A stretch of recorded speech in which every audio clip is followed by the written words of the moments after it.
everyone, welcome to Uz Report World Broadcasting with me, Davron Jumaev. Citizens of 5 countries starting March the 1st this year will enjoy a visa-free regime for a period of 10 days from the date of entry. To a recent presidential decree, visa-free travel will benefit the citizens of the Kingdom of Bahrain, Qatar, Kuwait, Sultanate of Oman and the People's Republic of China, including special administrative regions of Hong Kong and Macau.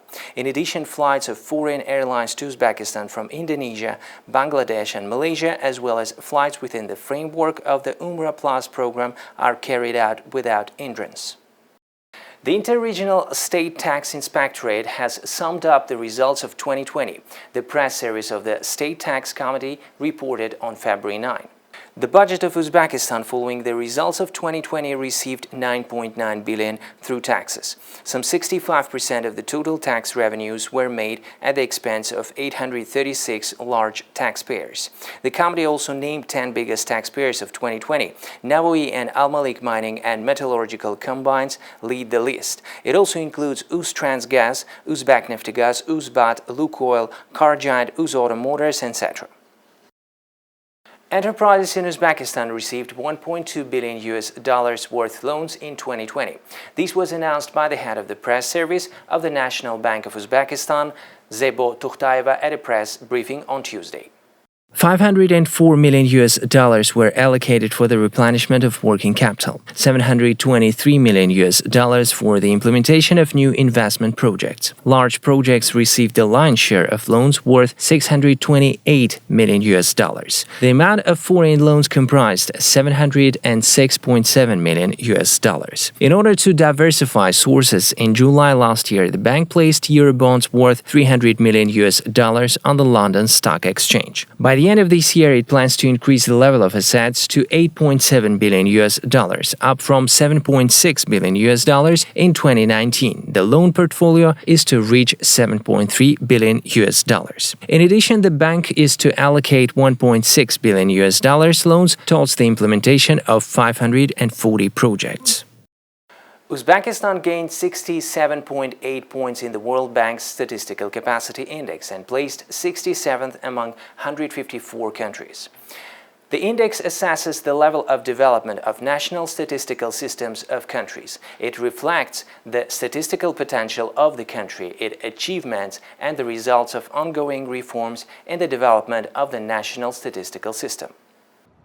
The main factors that influence the increase are: the Statistical Committee's website publishes over 2 million summaries of statistical indicators and metadata in the form of 279 tables in 20 sections. Also, one of the main changes was the introduction of G-Information Data Service on the update website of the committee. On the enhanced General Data Dissemination System National Summary Data page of the International Monetary Fund, the publication of 422 types of summaries of macroeconomic, financial and social statistical indicators of the Republic of Uzbekistan in 24 directions has been established. Uzbekistan for the first time was assessed by this index in 2016 and took the overall 133rd position with 48.9 points. South Korea donated 275 smart robots and 350 manual for teaching robotics and programming skills to kindergartens in Uzbekistan. The handover ceremony for Albert and Ganibot smart robots designed to teach children robotics and programming skills took place on February 9. The event was held in an online format with the participation of representatives of the Korean Institute for the Promotion of Robot Industry, the Korean Teachers Association, and other stakeholders. The robots will be distributed in 53 kindergartens throughout Uzbekistan. Albert and Jenibot robots are intended for pupils from 6 years old. With the help of ready-made coding cards, the child will be able to make the toy move, blink, and speak. This is how he understands how blocks of code work, explains MDO. Older children will be able to create their own commands and algorithms by connecting the robot to a smartphone. A group of 27 English teachers and scholars came from the United States to Uzbekistan to teach in the country's schools. Group members will also take part in the Coaches Pilot project under the English-Speaking Nation program. One of the schools in the capital city of Tashkent hosted a welcoming ceremony for a group of 27 English teachers and scientists from the United States. It was attended by the Minister of Public Education, Sherzod Shermatov, and U.S. Ambassador to Uzbekistan, Daniel Rosenblum. Most of the teachers will join local teachers and will be directly involved in teaching students in the classroom. 7 members of the group are participating in the Coach's Pilot Project under the English-Speaking Nation program. Tashkent's Alley of Literatures held another event dedicated to the 580th anniversary of the birth of Alisher Navoiy. The event attracted state and public figures, members of foreign delegations, poets, writers, and the general public. By the name of Navoiy, we mean not only the ghazals, literary works, but also his music. At the event that takes place in our conservatory, songs composed to the motifs of his ghazals are played. As noted, Alisher Navoiy is not only the great poet of the Turkic peoples. Thanks to his exceptional talent, exemplary life, and rich literary heritage, he is known throughout the world. At the end of the event, representatives of state and public organizations, educational institutions, and the general public, as well as the members of foreign delegations, placed flowers at the foot of the monument of Alisher Navoiy as a symbol of respect for the memory of the great poet. As part of Alisher Navoiy's birthday celebration, we had the chance to have an online interview with Andrew Stanleyland, an English poet, the author of poetic collection, New Divan. This is the first poem in the collection, and I've highlighted it so you can see the meter of it. And this is about me engaging with Alisher Navoiy and being inspired by him. I gaze upon and gaze upon his ghazals, and it seems as though I have been reading roses or the rows of tiles, the I, the O, under a glaze in turquoise cursive or in damask buds, the ink of which was that strong odour that a poem has when poets think.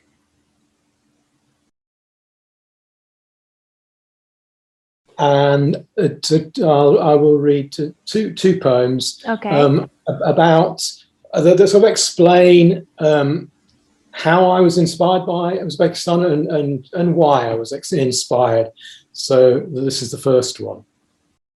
A garden of geometry upon a mausoleum wall of magical majolica, and arguably always will be what the image is when I am contemplating as a goal the calm complexity that marks a consummately conscious soul. And this is the last poem in the collection. The subject is unending, but to any Uzbek I would say that what wows me the most about it isn't anything I see, the blue blues of Bukhara or the symmetries of Samarkand, but how hospitable you are, and hand on heart, how simply kind. 4 people were wounded and 1 has died after an elderly man opened fire inside a Minneapolis area health clinic on Tuesday. Law enforcement officials described the gunman as a disgruntled former patient. Police believe he acted alone in the attack. Sheriff Sean Derringer. So I will identify the suspect as Gregory Paul Ulrich. He's 67 years old. He is from Buffalo. We do believe that Mr. Ulrich did act alone. We're not looking for any additional suspects. Ulrich was taken into custody after Tuesday's violence, which included an explosion 30 minutes after the shooting. That's according to local media reports citing emergency dispatch audio. Authorities told reporters that they weren't able to confirm the reports of an explosion, and that there was no reason to believe it was a terrorist attack. Ulrich had been well known to authorities, receiving complaints as far back as 2003.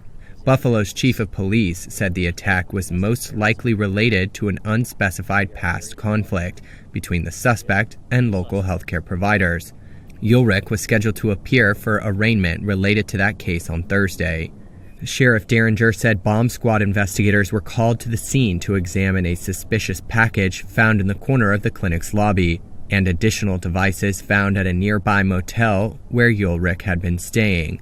The 5 people wounded in the attack were taken to hospitals, but it's not known whether the victims were clinic patients or staff.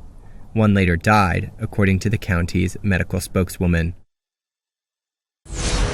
She said, "Dad, I don't want to come back to the Capitol."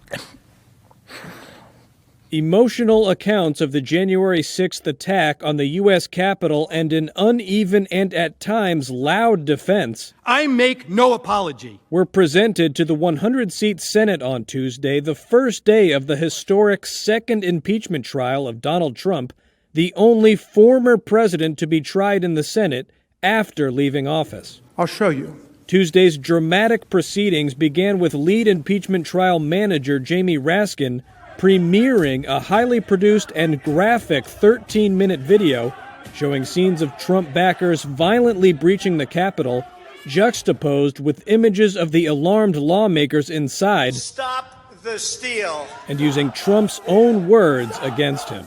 Senators, this cannot be our future. This cannot be the future of America. We cannot have presidents inciting and mobilizing mob violence against our government and our institutions because they refuse to accept the will of the people under the Constitution of the United States. The day one arguments centered on the question of whether holding a trial after Trump left office violates the U.S. Constitution. Trump's lead defense lawyer, Bruce Castor, said the Senate did not have jurisdiction to conduct the trial, but admitted his team had to change its strategy after the impeachment managers made their case. I'll be quite frank with you. We changed what we were going to do on account that we thought that the House manager's presentation was well done. Co-counsel David Schoen then delivered a more aggressive defense for the president, arguing the impeachment process was being weaponized by House Democrats. A group of partisan politicians seeking to eliminate Donald Trump from the American political scene and seeking to disenfranchise 74 million plus American voters. But in the end, a majority of the Senate voted to move forward with a trial on a charge of inciting the deadly Capitol riot. 6 Republicans joined the Democrats to say the trial was constitutional, including Senator Bill Cassidy, who was the only Republican to switch his vote to support proceeding with the trial, calling the Trump lawyers' opening statements disorganized and random, adding, quote, "The House managers made a compelling, cogent case, and the president's team did not." Eli Lilly's combination antibody therapy to fight COVID-19 has been granted emergency use authorization in the United States. The company announced Tuesday its antibody drug had been authorized by the U.S. Food and Drug Administration after data from a late-stage trial in January showed it helped cut the risk of hospitalization and death in COVID-19 patients by 70%. Eli Lilly's therapy combines 2 antibodies, bamlanivimab and etesevimab, and is similar to the experimental medication touted by former U.S. President Donald Trump after he was hospitalized with COVID-19 last October.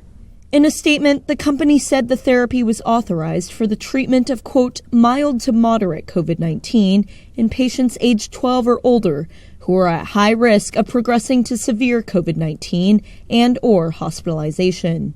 But the FDA said the drug would not be authorized for patients who are already hospitalized due to COVID-19 or require oxygen therapy. Eli Lilly added that 100,000 doses would be ready immediately, and an additional 150,000 doses would be available throughout the first quarter.